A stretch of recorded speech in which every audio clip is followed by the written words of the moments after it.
Smart et Réglo, l'obligation de fidélité de l'employeur et du salarié. Ça, c'est une question importante et on va tenter de soulever, de répondre à tous les sujets et les questions que vous posez avec Patricia Gomez-Talimi. Bonjour Patricia. Bonjour Arnaud. Comment allez-vous? Parfaitement bien. Je dis comment allez-vous parce que vous êtes venu très régulièrement dans notre saison précédente. On est très heureux de vous accueillir. Je vous en remercie. Et c'est un vrai plaisir. Avocate associée en droit social au sein du cabinet PDGB. Et oui, c'est pas si simple à dire. D'abord, commençons par le début. Qu'est-ce que la fidélité du salarié? Quand on pose la question comme ça, on a l'impression qu'il y a un mariage entre le salarié et l'entreprise, que c'est une histoire d'amour. C'est vrai. Alors la fidélité, effectivement, est une notion qui fait référence étymologiquement à la foi, que l'on peut confondre aussi avec la loyauté, puisque la loyauté de même a des racines dans la chevalerie du Moyen-Âge pour tout ce qui est, pour retracer la fidélité jusqu'à la mort. Donc la fidélité du salarié, c'est de ne pas faire concurrence à son employeur pendant la vie du contrat de travail, c'est-à-dire ne pas travailler pour une société concurrente ou ne pas créer soi-même une entreprise qui ferait concurrence. C'est assez logique. Concrètement, quelles sont les difficultés ou les récompenses que le salarié peut bénéficier s'il est loyal et fidèle? Là, on peut dire les deux, ou c'est pas la même chose que... Alors, c'est pas tout à fait la même chose. Donc, parlons de fidélité. Oui, parce que la fidélité, c'est vraiment l'obligation de ne pas faire concurrence à son employeur. Donc, effectivement, ça peut se confondre, mais là, la fidélité est même inhérente à votre contrat de travail, même si vous n'avez pas une clause à l'intérieur de votre contrat qui mentionne que vous devez être fidèle à votre entreprise. Implicitement. Implicitement, c'est exactement ça. En revanche, le jour où le contrat de travail cesse, vous pouvez être infidèle. Et c'est comme pour un divorce. C'est pareil, étant précisé que là, on retrouve la loyauté, puisque postérieurement à la fin du contrat de travail, la fidélité peut se transformer en obligation de non-concurrence post-contractuelle. Il y a de la non-concurrence, on voit bien les métiers auxquels vous faites référence, c'est-à-dire qu'on a un fichier client, on a des informations confidentielles, je ne peux pas les réutiliser pour créer mon auto-entreprise et concurrencer mon entreprise. Mais si on a des mots désobligeants à l'égard de son entreprise, après la rupture, lorsque le contrat est clos, là on est aussi dans une rupture de loyauté? Alors là, vous avez... non.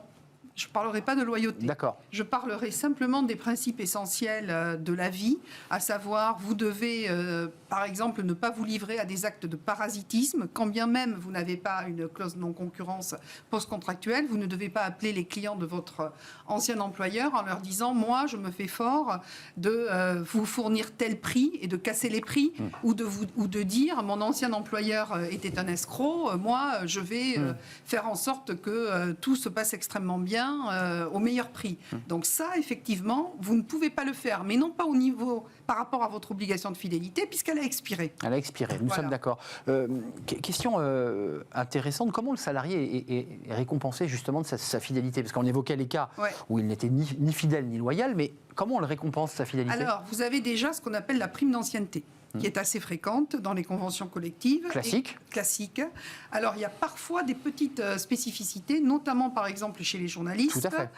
Ou, par exemple, par rapport à d'autres secteurs, comme la formation professionnelle ou les cabinets d'avocats, où l'ancienneté, elle est récompensée tant par rapport à votre entreprise où vous êtes et vous faites carrière, que par rapport aux entreprises du même secteur professionnel. C'est-à-dire, si vous avez passé 10 ans, par exemple, dans des entreprises de presse, votre employeur actuel doit vous rémunérer par rapport à un pourcentage de votre sur salaire. Sur la globale de la carrière. Exactement, tout à fait. Et pas uniquement sur la durée de présence dans la chaîne. Alors ensuite, vous avez la médaille du travail, par exemple. Alors, la médaille du travail... C'est une petite récompense quand même. Alors, il y a quand même 300 000 personnes par an qui reçoivent la médaille du travail. Il faut avoir au moins travaillé 20 ans. 20 ans. Et donc, vous avez différents grades. Et très souvent, l'employeur vous fait un cadeau. Exonéré d'impôts et de charges sociales. C'est quand même intéressant. Patricia, une prime? Ouais. C'est souvent une petite prime. Oui, c'est vrai. Hein, une prime, parfois même pour des collaborateurs qui quittent l'entreprise. On remet la médaille et puis... Alors ça, effectivement, c'est ce qu'on appelle carrément une prime de fidélité. Donc ça existe. On l'appelle prime de fidélité. Oui, absolument. Prime de fidélité sur votre bulletin de salaire.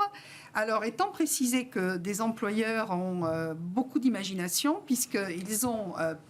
penser à confondre la fidélité et la rétention, par exemple, d'un bonus que vous devez percevoir à titre de rémunération variable. Donc, je vous donne un exemple. Vous travaillez en 2020, vous avez travaillé toute l'année, votre employeur vous dit c'est formidable, vous avez droit à un bonus, mais le bonus, vous ne pourrez le toucher que si vous restez au sein de l'entreprise pendant 1, 2, 3 ans. Donc, c'est ce qu'on appelle de la rétention bonus. Qui vous lie finalement. Qui vous lie. Et là où ça ne marche plus, c'est le jour où, évidemment, par exemple, vous êtes licencié et que là, vous dites, mais on fait les comptes. Parce mais moi, que je touchais mon bonus. C'est vous qui ne m'êtes plus fidèle, donc moi, je veux toucher mon bonus.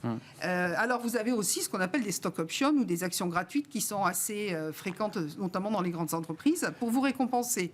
Sachez aussi que le jour où ça se passe mal et où votre employeur est infidèle, l'ancienneté que vous avez acquise va servir de base au Conseil de prud'homme pour déterminer les condamnations. On a basculé, Patricia, sur l'employeur infidèle, puisque le salarié a des droits et des devoirs, mais l'employeur en a aussi sur ce sujet. Oui. Qu'est-ce qu'un employeur infidèle? Alors, la fidélité, je citerai un journaliste d'ailleurs qui s'appelle Alphonse Karr, qui disait « La fidélité est une vertu dont on se dispense rarement pour les autres. » Donc, en clair, on est très exigeant. Et un employeur infidèle, c'est un employeur, par exemple, qui va se livrer ou, en tout cas, va être présumé se livrer ou c'est préposé à du harcèlement moral, à de l'isolement du salarié. Bref, se comporter de manière, et là on retrouve le terme, déloyale. Donc, c'est des fautes qu'il commettra. C'est la question que je vais vous poser. Dans le Code du travail que vous connaissez sur le bout des doigts, même s'il est très volumineux, le mot fidèle et infidélité est-il inscrit? Pas tout à fait. Pas tout à fait, c'est pas ce mot-là, c'est Non. le mot loyauté. C'est le mot loyauté. Loyauté. Et la fidélité, vous la trouverez dans les arrêts, donc dans la jurisprudence. Lorsqu'un salarié, effectivement, est licencié par rapport à sa violation de l'obligation inhérente. Mais, vous savez, vous pouvez également le retrouver lorsque l'employeur va être condamné à des indemnités pour licenciement abusif, parce qu'il y aura eu une résiliation judiciaire du contrat, parce que, non pas l'employeur n'aura pas été fidèle, c'est pas le terme, mais déloyal. Déloyal, c'est bien le mot. Merci Patricia Gomez-Talimi, soyez fidèle, et pas qu'en amour, soyez fidèle à votre entreprise, et réciproquement, vous, entrepreneurs chez l'entreprise, soyez vous aussi fidèle à l'égard, en tout cas loyal, puisque c'est le terme consacré, loyal à l'égard de vos collaborateurs. Merci. Merci beaucoup. À très bientôt de nous revoir. On fait une petite pause café, vous savez que c'est la tradition dans l'émission. Aujourd'hui, elle est présentée par Eva Ben Saadi. Est-ce qu'on peut tout dire en entreprise? Est-ce qu'on peut tous dire entre collègues? C'est ces petits mots à la pause café qui parfois paraissent anodins et peuvent avoir des conséquences dramatiques parfois. C'est tout de suite.